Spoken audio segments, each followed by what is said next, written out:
বিসমিল্লাহির রহমানির রহিম। আউযু বিল্লাহি মিনাশ শাইতানির রাজিম। বিসমিল্লাহির রহমানির রহিম। আমাদের বিশ্ব আধ্যাত্মিক জ্ঞান সঞ্চার দরবার শরীফ হইতে যে বইটি বের হয়েছে সেই বইটি হলো শরীয়তের পেট থেকে হাকিকত ও মারিফতকে উদ্ধার। এই বইটি থেকে আজকে যেই আলোচনাটি করব বা পাঠ করে শোনাবো সেটি হলো এই সমস্ত ব্রহ্মাণ্ডে, এই সমস্ত বিশ্ব ব্রহ্মাণ্ডের ভিতরে এবং বাহিরে পরমাত্মা কে, বিবেক কে, এই নাম ধরিয়া যে কে আছে, এই নিয়ে কিছু তত্ত্ব আলোচনা করিব। এই সমস্ত বিশ্ব ব্রহ্মাণ্ডের বাহিরে এবং ভিতরে পরমাত্মাটি আসলে কে এবং কি? এই পরমাত্মার মধ্যে আল্লাহ এক এবং ঈসা আলাইহিস সালাম এর কাছে পরমাত্মা এক এবং পরমাত্মার গুণ নিয়া ঈসা মহসি এই জগতে প্রেরণ হইলেন, যাহাকে রূহ আল্লাহ বলা হয়। পরমাত্মাকেই রূহ বলা হয়। আর পরম আত্মার নাম ধরিবার কারণ হইল পরম আত্মাই মহাত্মা এবং মহাত্মাই সকল জীবের প্রাণ, সকল সৃষ্টিরও প্রাণ হই।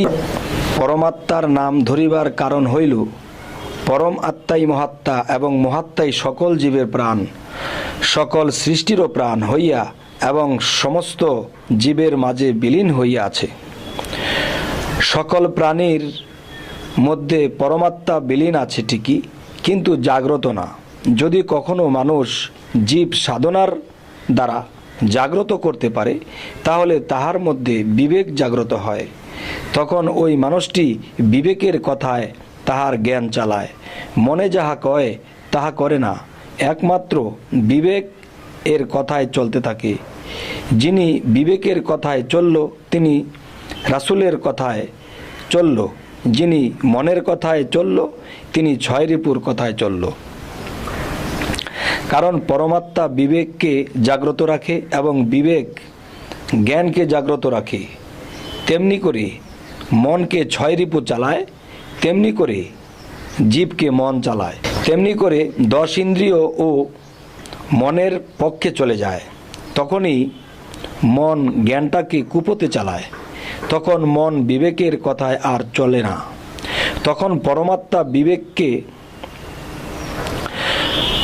পরমাত্মা বিবেক নামের রাসূলকে জাগ্রত করিতে থাকে, কিন্তু বিবেকের কথায় মন আর সাড়া দেয় না। পরমাত্মা এবং বিবেক নামের রাসূলকে যখন আর মানতেছে না, তখনই একজন মুর্শিদ নামের জাহেরি রাসূলকে ধরিতে হয়।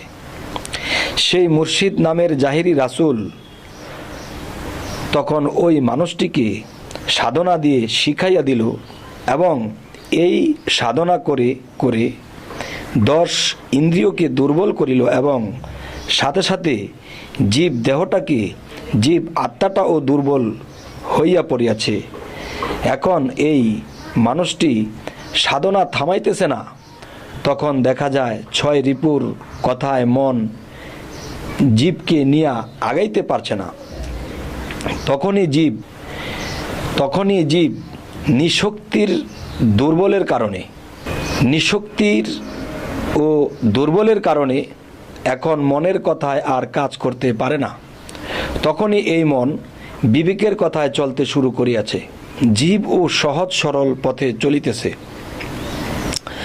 তাহলে আমি যে বিষয়টি বুঝাইতে চাইলাম সেটি হলো পরমাত্মার গুণ ক্ষমতার বিষয় ঈসা মহসিকে দিয়ে বোঝানো হইল। বিবেক আমার রাসূল, তিনি শুধু আল্লাহর বন্ধুই নয়, তিনি আমাদের সকল ভালো কাজের পরামর্শকারী, তিনি আমাদেরও বন্ধু। এবং বিবেক নামের রাসূল সর্বময়ই কাঁদিতেছে বান্দার মুক্তির জন্য। বিবেক নামের রাসূল আমার তোমার জন্য কাঁদে, আমিও কাঁদি, তুমিও কাঁদো, তবেই পরমাত্মাকে পেলেই আল্লাহকে পাওয়া হবে। তবে আরও একটি কথা হইল, এই জগতে মানুষ যতই সাধনা করুক না কেন, যতক্ষণ না পর্যন্ত মনটাকে বৈরাগ্য ভাব না আনতে পারবে, ততক্ষণ পর্যন্ত সাধন সিদ্ধ লাভ করিতে পারিবে না। এই জন্যই বলা হয়, সর্বত্যাগী অনুরাগী তিনিই হন বৈরাগী। এই পৃথিবীতে কেউ যদি সাধনার মাধ্যমে আল্লাহকে পাইতে চায়, সে যেন সাধনার পাশাপাশি আল্লাহর কাছে আল্লাহকে পাইতে বেশি বেশি সাহায্য চায় এবং চোখের পানির ও বহুমূল্য। আজ যে আলোচনাগুলো করা হলো, সেই আলোচনাগুলো হলো আমাদের বিশ্ব আধ্যাত্মিক জ্ঞান সঞ্চার দরবার শরীফ থেকে যে শামীম আলী চিশতির যে বইটি লেখা। আজকে আমরা সামনে আরও কিছু আলোচনা করব। আমাদের এই কথাগুলো যদি ভালো লাগে, সাবস্ক্রাইব করুন। সাবস্ক্রাইবের মাধ্যমে আমাদের বাকি ভিডিওগুলো পাবেন। আজ এই বলেই রাখছি। আল্লাহ হাফেজ।